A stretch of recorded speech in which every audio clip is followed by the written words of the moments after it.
Nas Music Network Magazine. Okay, so it's Stuart from Knots Music Network Magazine, and I'm here with TRUHVAS. Alright, Chuck, how you doing? Not too Pleased bad. to meet you. Not too bad. Came out today. The weather's not as good as I thought it would be. I'm sorry, I have no control over that. It's okay. You control quite a lot, but not that. But your brand new British shoes are still white, so this is all good, man. So then, Look at these, man. LA, wait. Check the LA on the side. So at least it's not raining or So yeah, I don't want to. not got muddy. Don't or want to mess them anything. up. No. Right, so tell us a bit about yourself. Well, I go by the name of TRUHVAS. I'm from Nottingham. I make hip hop, rap, R&B. My full name is Z TRUHVAS Moore. Now, like, my government name's actually spelled TRAVAS. Right. But, you know, I didn't like the way that looked. So I thought, you know what, I'm gonna switch up a little bit. So I'm gonna spell it TRUHVAS. Oh, nice. But only in all capitals too. So I mean, it's a nice name, so you can do what you like, right? Yeah. So what I do is, like, for all my songs or whatever, like, I write them all in capitals, and all the track titles, and I also put my name in all caps, just because I like how it looks. Yeah, man. So, yeah. I mean, no, it's in this day and age, you've got to have the whole look. It's not like you have, and you can't just like make music and then have like shoddy looking stuff, because exactly. we live in an age where people expect that, and like if you kind of your image doesn't match or looks poor compared to what you're doing, people don't. Exactly, and it's like, obviously now, because you've got you know, Spotify and whatever else. Yeah. You know, that shows you the track listing. You know, it shows you everything. So it's not like when I was growing up, it was like all about the CDs, and all you could see was track one, without, you know, you'd never seen like the artist's name or anything like that. It's just track 1, 2, 3, 4. Now it's like, yeah, it's all about visuals, and I don't know, the internet's changed everything, really. Yeah, it has, for sure. Are you on Spotify? I only just got on Spotify last year, so in October. But I'm also on, you know, Apple Music, Deezer, and whatever else. So finally got there. Yeah, it took a long time, but we got there. It's not as unobtainable as you think, is it? Because when I first like thought about it, it's like, there's no way I'm going to get on iTunes, and then you look into it, and it's really simple. Actually, yeah, I can get on iTunes. Exactly, it's really simple, and like I said, you know, back before, and this is where things have changed. It was like, I don't know, 10 to 5 years ago, you needed record labels to, you know, get on Spotify or iTunes or whatever else. And now you just do it all yourself. Coming back to you, what software do you use? How does a TRUHVAS song how does it come about? You know, I don't know. Usually, I'll probably go through something in life where I just think, you know what, I want to put that in some music. So talk about girls, so I'll get heartbroken. Now I'll wake up one day thinking, yo, you know what, I want to put that in a song, man. So I'm like, alright, I'm gonna set up my I'll set up my mic. I got a nice Rode. Right. Very nice Rode, like, I love that. And then, you know, I plug that into my Focusrite, and then I plug that straight into my computer. So literally, like, that hardware wise, that's all I've got. Like, I've only got a mic and an audio interface. Then I plug that into, you know, like I said, my computer. Then on my computer, I've got Cubase and Fruity Loops. Right. So I make beats on Fruity Loops, and then I mix and master in Cubase. And that's where I don't really like Fruity Loops. You know, I prefer Reason, and the only reason, you know, I'm saving up to get Reason at the moment, but FL is what I can get, and you know what I can afford. So I went for a phase of using Fruity Loops. Fruity Loops, it's okay, but that was a long time ago. I think it's changed quite a lot. It has. Like, the first time I used it, like, way back in the day, probably like around 2004 or whatever. It was probably like the most simple software you could use, and it was actually shunned upon. Like, if you use Fruity Loops, people were like, no. Like, if you go to a professional studio, they don't use it. You know, and it still kind of got that stigma, but it does a trick at the moment until I can get, you know, something else. Because I use Cubase as well, and I used Cubase for a long time. Yeah. I love Cubase.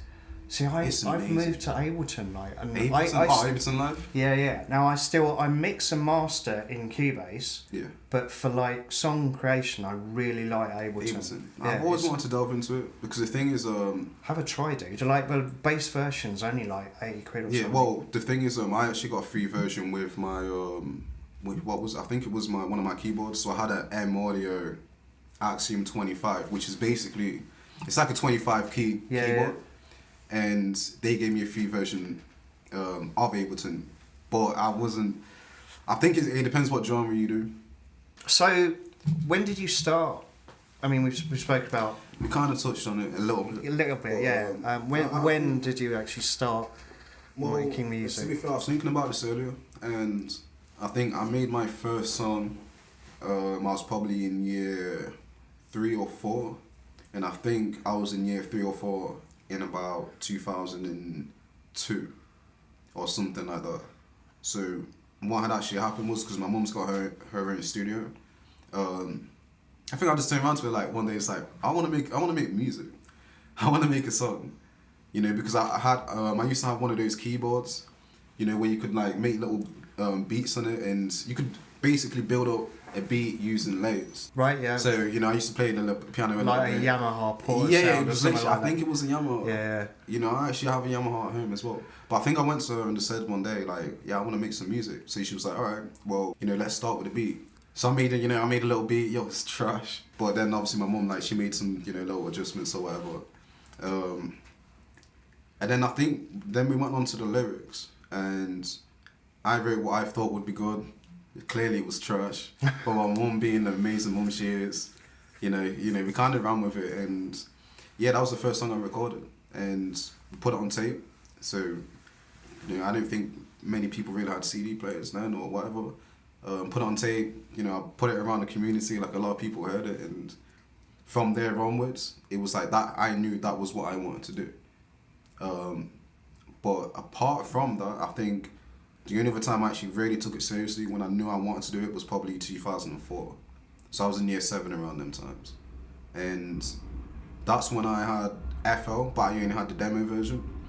So the demo version in FL, you can only export 4 bars. So what I had to do was, you know, I had to make a beat within 4 bars. Right. Then export every single instrument in 4 bars. Yeah. And then, you know, with those 4 bars, build a track and structure it that way. So even if you look at my music now, it's kind of similar to that because I usually make my music in about 8 bars or something like that. And I think it's really because of that. So that's part of my style. Okay, yeah. You know, so that's where it kind of all started from. So, you know, I'll usually, you know, set on FL or whatever, put it on an 8-bar loop, and, you know, keep building up from there. I'll literally have about, 10 instruments just lined up. And just keep, you know, building up.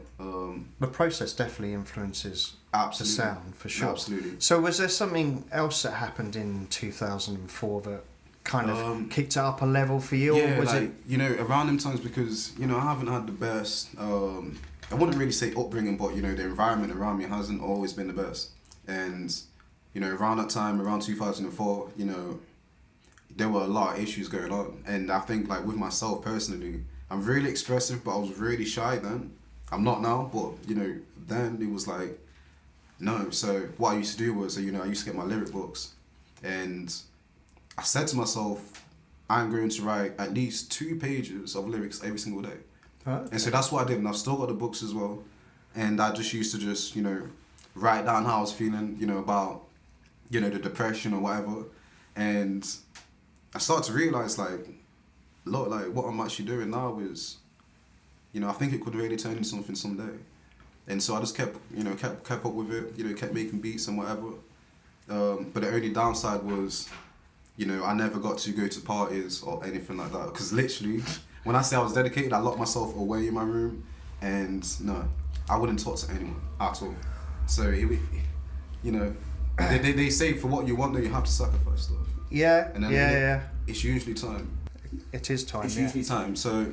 Yeah, I mean, I spent a lot of time playing guitar when I could have doing other things when I was learning. Yeah, but, you know, when you're doing something you love, you don't really care what you're sacrificing. It's really, you know, it is what it is. So for you, it sounds like the lyrics are kind of the thing. That's what you're. Yeah. That's so the music's a vehicle for the lyrics, essentially. Like it kind of, and the thing is, like when I was growing up, because I didn't have the best voice, but my beats were always like people used to listen to them like, yo, he sounds like he's gonna be the next Dr. Dre or whatever.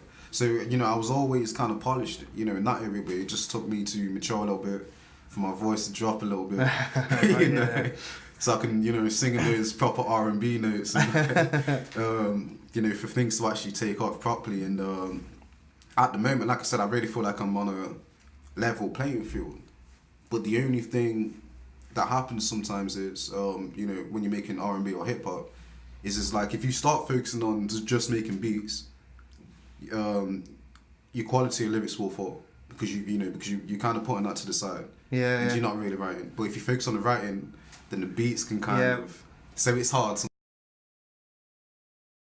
But as you say, it's time, isn't it? It's Yeah. You have to kind of. I feel like that with playing piano and guitar. I kind of constantly have to be practicing both. So. Yeah, absolutely. And so it's hard, man. It's tough. Great. What are you working on at the moment? What's your... So at the moment, I am working on a new project. It's on names, but talking about projects, I've literally just, like I said, I put one out in October, and I would say that was more like a demo that I actually released. So it's strange because the way I kind of saw it, I was like, I'm going to give people 4 tracks, and I'm going to make every single track kind of different. So, you've got Horoscopes, which is kind of like a deepest track. It's almost impressive. You've got Cane Rose, which is more like a R&B love song. You've got Drunken High, which is obviously like a party song. Yep. And then you've got Saturday, which is kind of like the morning after, the party. So which was meant to be like the radio hit, but it's kind of interesting because the one BBC radio chose to go with was Horoscope. Yes. And what actually happened was, like I said, I submitted that. Did you submit all 4 tracks? I've submitted all tracks. I understand why they didn't, want to play the others. But, with Horoscopes, it was like, I'm pretty much singing all the way throughout of it except for the second verse. But it's also, it's not as slow as Cambridge. Okay. But yeah, that's that kind of song. And like I said, I sent that to them. And the only one they chose was Horoscopes. Dean Jackson loved that. And well, that must have been nice, though. I mean, it was nice. It was nice. And like I said, I had never sent it into anywhere else. Okay, and it was never, personally, it wasn't meant to be anything else. It was really just a song that I really made, for the moment, and I thought, I'm just gonna submit it. But then they chose, that to be the one that they wanted to premiere, and I'd like to thank Dean Jackson for actually giving me that opportunity as well, because it did help. But if I'm being honest, the one song that actually got the most views, and it wasn't played on BBC Radio, is a song called Drunken High. Funny enough, I don't know why that is, because it don't really have much content. But I guess that's what people, they just want to party and just listen to stuff. For the most part. Yeah. With urban music, so that's kind of where I'm, heading for this next project. We got some R&B on there, but it's more like, I don't want to say too much.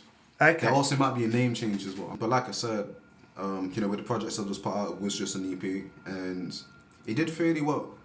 It did get a lot of exposure. Like I said, BBC did their part as well. And, I had it on blogs all over the globe, like Italy, had it in Australia, USA. I think the fun fact is, I think it's got more plays outside of the UK than it actually has inside. So this is what I mean, because I don't perform. So, you never really see me at a venue performing my music. I'm probably going to do it in the future, but at the moment, I don't really do that. Because I really feel like the place where you are right now is always the last place to show your love anyway. Whether that's because they feel like they're too close to you to see you as anything more than just an average person or whatever else. But everyone abroad's showing a lot of love. Sounds good, man. I mean, what is happening in 2018 that is 2018 is going to make that stuff happen? What are your plans for this year? My plans for this year, we start off because I haven't actually put out any visuals for my last project.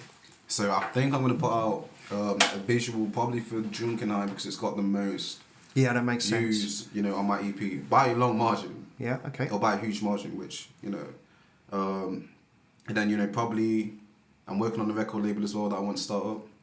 So gonna get that up and running, and then, like I said, prepare for the next project.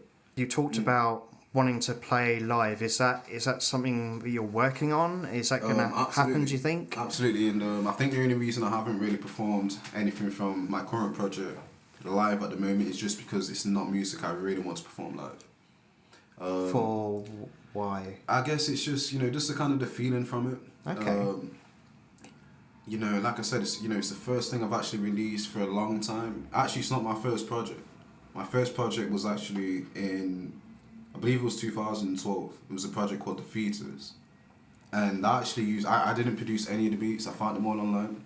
Then I had that, and then I didn't really do much else because I lost a lot of data. So I think one of my hard drives corrupted or something.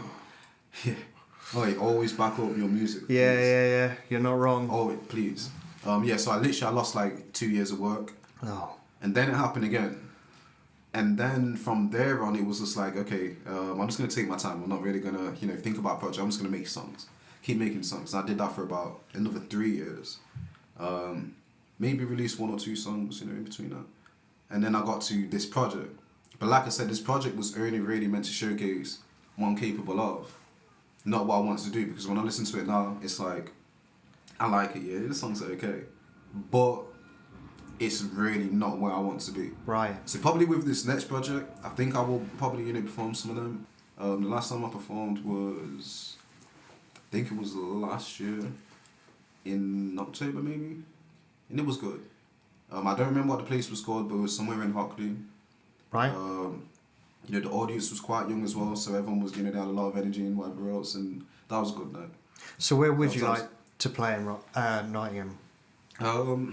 Where would be your venue if like a venue of choice? Yeah, venue of choice. I guess I'd really do it anywhere. This is because the thing is, I'm really just focused on making the music, because one thing you can really fall for is, making music that you think would do good in the clubs or good in venues or whatever. I don't really want to get to that level. I just want to make music that's really good, and then when I perform it, people like it anyway, whether it's a concert song or not. Because I don't make songs, thinking that that's gonna do good on the radio. I make songs because I want to do it. And I think what I really want to do is probably even have my own night. Not about myself, but just like, setting up a night, a little hip hop or R&B night, have some other people perform, I'll make something from the drinks or whatever. See, I think there's mileage in that idea for sure. Yeah, see, it's hard to do, but it's... Yeah, because there are a lot of open mic nights Absolutely. around, but Yes. there doesn't seem to be so many that are kind of curated in Absolutely. the way you're talking like about. one genre. At the end, I'd really, really like to do my own night and, really curate it the way that I want it to be. Because not too many places are really accepting of hip-hop. And if they are, it's not the same. If you're a band in Nottingham, you've got a better chance of getting exposure and promotion. Yeah. It's funny, we were talking about this like with the crew, like just before we met you. Yeah. But it's bands. There is a lot of opportunity in a lot of places to play. Way more, but they deserve that because they play. Like I said, they can really play instruments. Yeah. I mean, I think put on a night, dude. It sounds good. Wise words. Cheers for your time, dude. Yeah, I'm gonna take him to I don't. You want to go to a little bar? We can grab a drink. We'll get one drink. We'll do that first. You guys want a drink? No, they're all quiet. Well, they have to be quiet. They have to be quiet. They're not. They're still rolling. Look, the engineers out there.